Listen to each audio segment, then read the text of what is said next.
Amen. Magandang gabi. Tayo po'y magpapasimula na sa ating pagsamba. Mawit tayo na masiglang awitin sa ating Panginoon. Revive us, Lord. Revive us, Lord. Palapak natin ang ating kamay. Revive us, Lord. Revive us, Lord. By your power and your grace. Revive us, Lord. Revive us, Lord. Holy Spirit, in this place. Great God, the glory. Great God, the glory. Great God.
So impressive.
just came to praise the Lord. I just came to praise the Lord. I just came to praise His holy name. I just came to praise the Lord. He came into my life, what a very special day. He came into my heart and showed me a better way. He said I'll never depart, and that is what I say. I just came to praise the Lord. I just came to praise the Lord. I just came to praise the Lord. I just came to praise His holy name. I just came to praise the Lord. He came into my life, what a very special day. He came into my heart and showed me a better way. He said I'll never depart, and that is what I say. I just came to praise the Lord. He came into my life, what a very special day. He came into my heart to show me a better way. He said I'll never depart, and that is what I say. I just came to praise the Lord. I just came to praise the Lord. Palakpakan natin ang Panginoon. Hallelujah.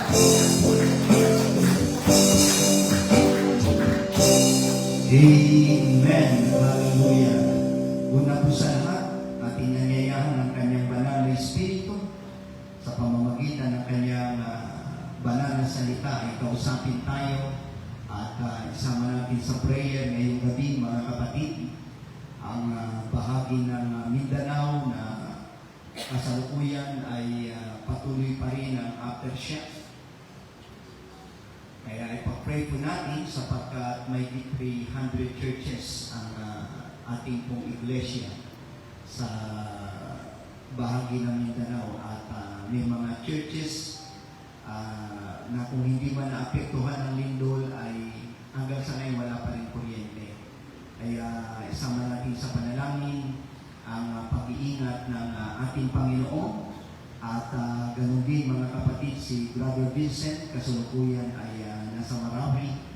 Ang pag-iingat ng Panginoon patuloy natin ipagkaloob po sa Kanya. At ganun din patuloy natin ipanalangin na siya gabayan ng ating Diyos. Bigyan siya ng wisdom and knowledge at ang divine protection hanggang siya makabalik sa kanyang pamilya. At ganun din ang ating mga tagapanguna sa fellowship, buhat kay Pastor Greg, Sister Lisa Mitchell, Pastor Jessie, Sister Angel Clark, Pastor Joe Campbell, Pastor Alberto and Sister Susan Lisbeda, at ang going mga kapatid na International Bible Conference na ginaganap sa Guam simula ng Lunes at pagtatapos ng Biyernes. Kaya panalangin natin ang pag-iingat ng Panginoon at pagtatagumpay ng gawain doon. At ganoon din sa mga missionaries at sa mga regional leaders, patuloy natin itaas ang kanilang ministry, kanilang pamilya, at ang kanilang iglesia ng mga pinagpapastoran. Ang ating church sa Las Piñas, ang inyong lingkod, aking pamilya, maging si Pastor Jet, Sister Karen Celes, Pastor Joel Steralis Hispano, Pastor Richard, and Sister Ruth Caba. Pastor Alan, Sister Sonia Tablada, Pastor Mark, Sister Ruby Budota, Pastor Raking, Sister Joanna Patalinho, Pastor Nap, and Sister Lorna Soria, Pastor Renato, and Sister Betty Surubis. Sa mga kapatirang may business, ang Heartless Family, Sister Merlita Esteban, Sister Imelda Amores, Brother Alex, and Sister Christy Granadil. At ganoon din kay Brother Gian, Sister Senny Arsadon.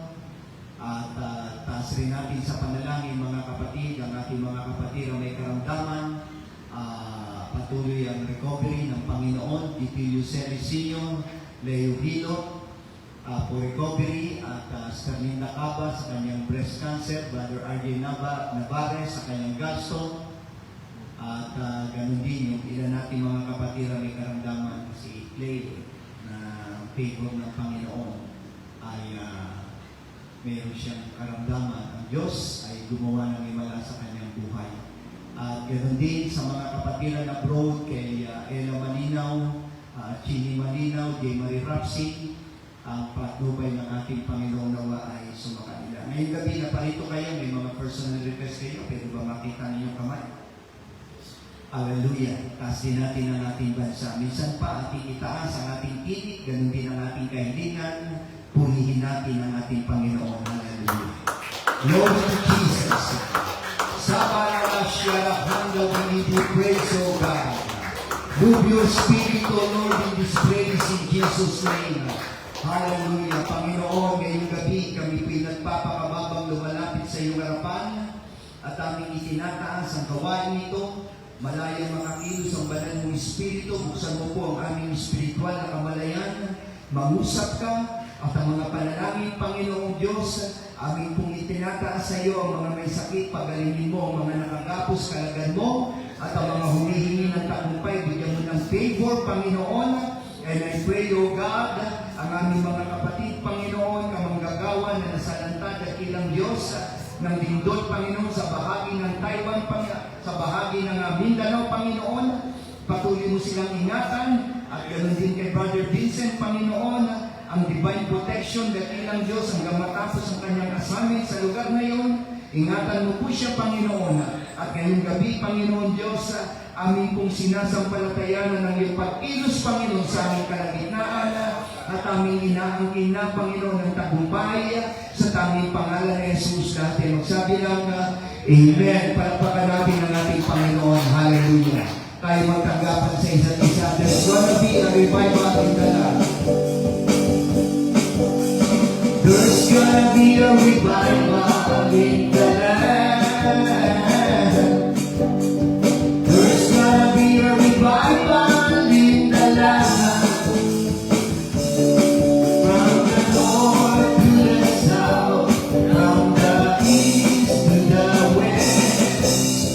There's gonna be a revival in the land. Once again,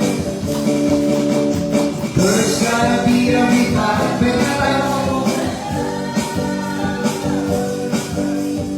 There's gonna be a revival in the land.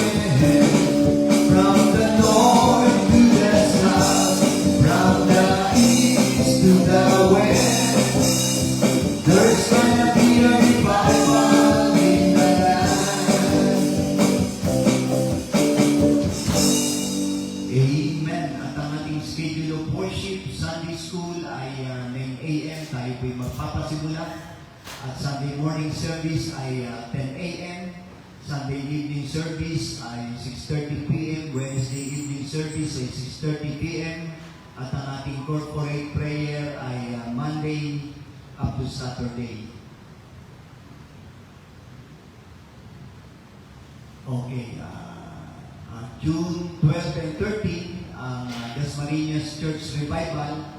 At sa hapon ay meron pong pangangaral sa kalsada. Kaya yung mga nais sumama, mga kapatid, magpasabi lang kayo.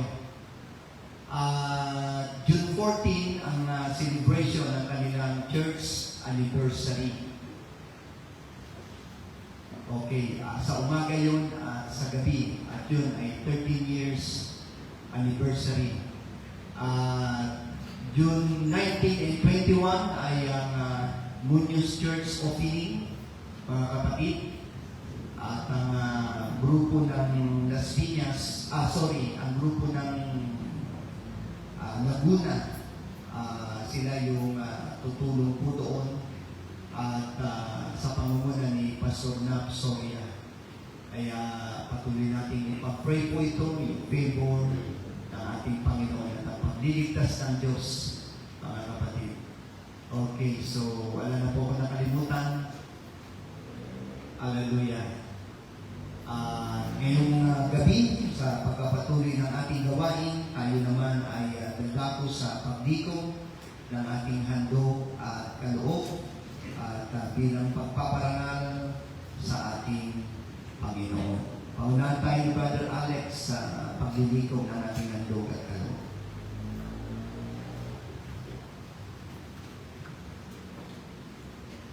Dakilang Diyos, salamat sa dakilang pribileyo na kami po ay makapanandog mula ang aming sarili, hain at kaya sa banal sa iyong harapan.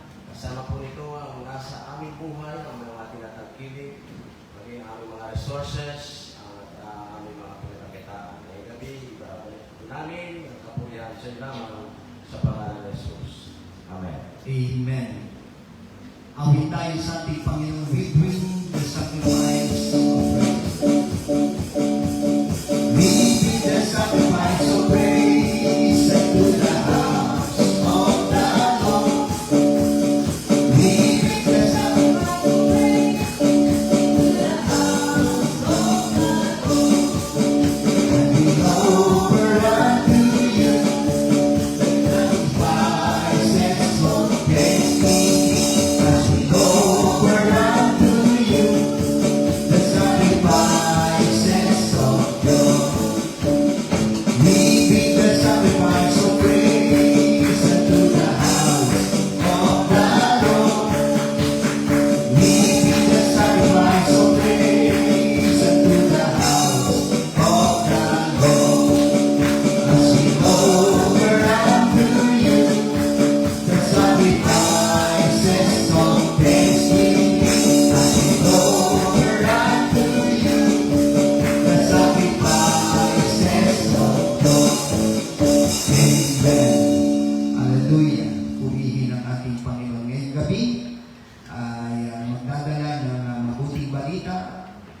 Si Brother Tom Mandapat. Palakpakan natin ang ating Panginoon.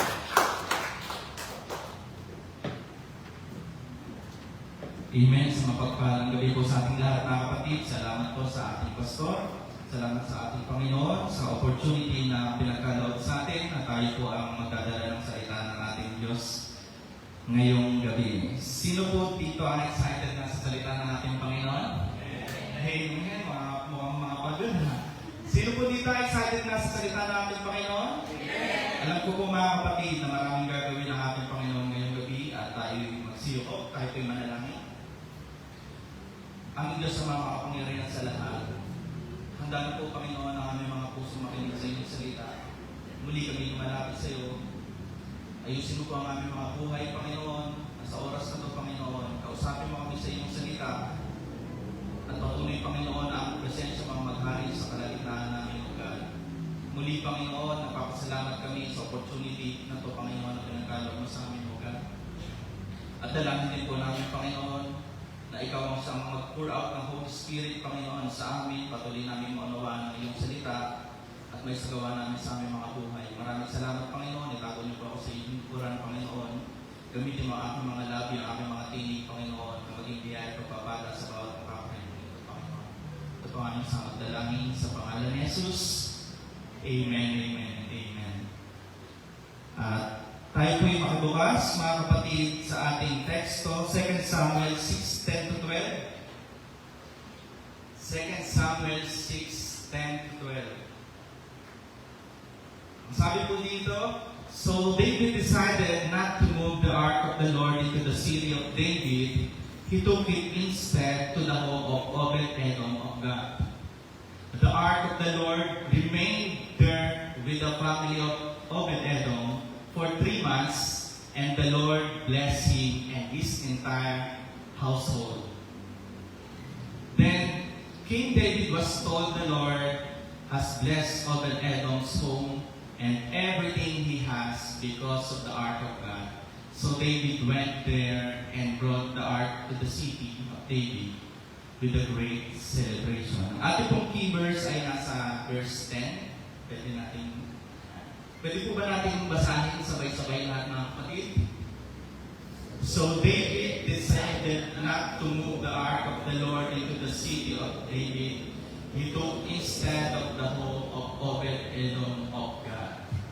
Ayan. So ngayon po ako po ay makaral sa paksang when God is in the room. Ayan, no? Paano pag ang ating Panginoon ay nasa loob ng ating tahanan? Paano ang Panginoon ay nasa loob ng ating trabaho? Paano pagkasama natin ang ating Panginoon sa bawat ginagawa natin? Ano na lang ang pwedeng mangyari sa ating mga buhay? Amen po. Ang sabi sa verse 11, mga kapatid, ito pong Ark of the Covenant, ito po ay ito ang sumisimbolo sa ating Panginoon dahil sinasabi nito na itong Ark of Covenant is ang presensya ng Diyos ay naroon po. So, special po ito. No? Hindi siya pwedeng hawakan ng kahit sino-sino lang. So, bubuhatin po yun ng dalawang pole at yung Ark of the Covenant nakapatong po doon, hindi nila pwedeng hawakan. Kasi before ng text doon na ito mga kapatid, sa 2 Samuel verse 1, chapter 6 verse 1, makikita natin yung story doon na si Uzzah ay hindi niya sinasadyang hawakan yung Ark of the Covenant, pero dahil nga mahulog, nahawakan niya ito at siya'y namatay. No? Kaya, ibig sabihin po mga kapatid, itong Ark of the Covenant ay special para sa Diyos. Sapagkat ang ating Panginoon ay banal, ang ating Panginoon ay malinis, at hindi pwedeng hawakan ng kahit sino. Meron nga lang po siyang itinilaga na pwedeng mag-carry nun, yun po ay ang mga Levita. At makikita natin mga kapatid, sa ating pinasang teksto, sa verse 11, ang sabi po dito, the ark of the Lord remained there with family of Obed-Edom for 3 months, and the Lord blessed him and his entire household. No? Yung ark of the Covenant, mga kapatid, dahil nga natakot yung mga tao, no? Natakot yung mga tao, baka sila rin ay mamatay. Ang ginawa na lang ni David, mga kapatid, ay nilagay niya muna ito sa bahay nila Obed-Edom. And tingnan mo ang senaryo, mga kapatid. Merong namatay dahil dun sa Ark of Covenant, kasi nga dapat banal, dapat tapat lang yung pwedeng mag-handle nun, pero nakawakan niya at siya namatay. Paano na lang yung mga taong naroon? Malamang sa malamang, si Obed-Edom, mga kapatid, takot na takot. Amen? Bakit? Kasi alam nila, grabe, banal pala ang ating Panginoon.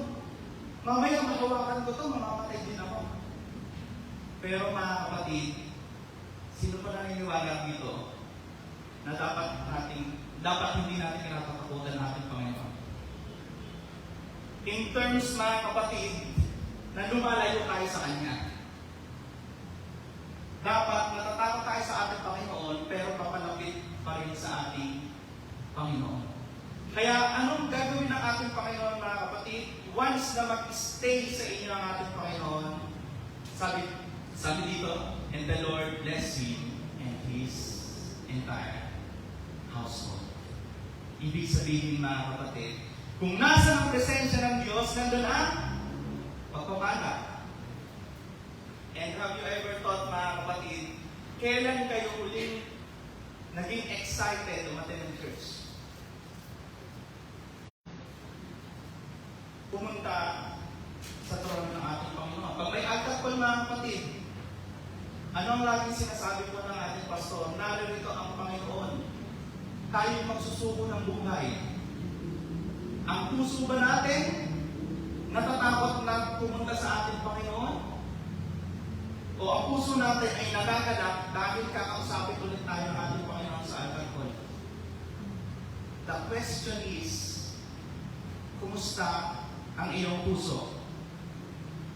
Maaaring mga kapatid, hindi na tayo nag-expect ng something sa Lord. Kaya tayo tinatamad kasi parang naging normal na lang ang buhay. Okay na yung gantong buhay, okay na yung ganto ko, aatin ako, tapos na. Pero ang gusto ng ating Panginoon mga kapatid, kapag pumasok ka rito at lalabas ka mamaya, kasama mo siya. Kapag pumunta tayo sa church at nakinig ng salita ng ating Panginoon mga kapatid, ang nais ng ating Panginoong Jesus, lalabas tayo na dala-dala natin ang biyaya at pagpapala ng ating Panginoon. Na dapat hindi ka papayag kapatid na paglabas mo parang walang nangyari. Na dapat hindi ka papayag na paglabas natin dito, ano yung makuha ko? Wala. Kapatid, tingnan mo na lang, gumastos ka na dito ng pamasahe. Gumastos ka na ng oras. Tapos lalabas ka, hindi mo dala-dala yung biyaya ng Diyos. Huwag kang papayag. Amen? Sapagkat ang kalaban mga kapatid, ayaw niya na maganda yung buhay mo. Ang gusto ng kaaway, magulo yung buhay mo, marami kang pinoproblema. Ang gusto ng kaaway, magulo yung pamilya. Kagaya na dito, magulo yung bansa. Pero ang gusto ng Diyos mga kapatid, ayusin yung lahat ng katulungan. Gusto ng Diyos, masaya ang buhay mo. Hindi naman nangangarap ng Diyos yung anak niya, nakikita niya nahihirapan. Ang gusto ng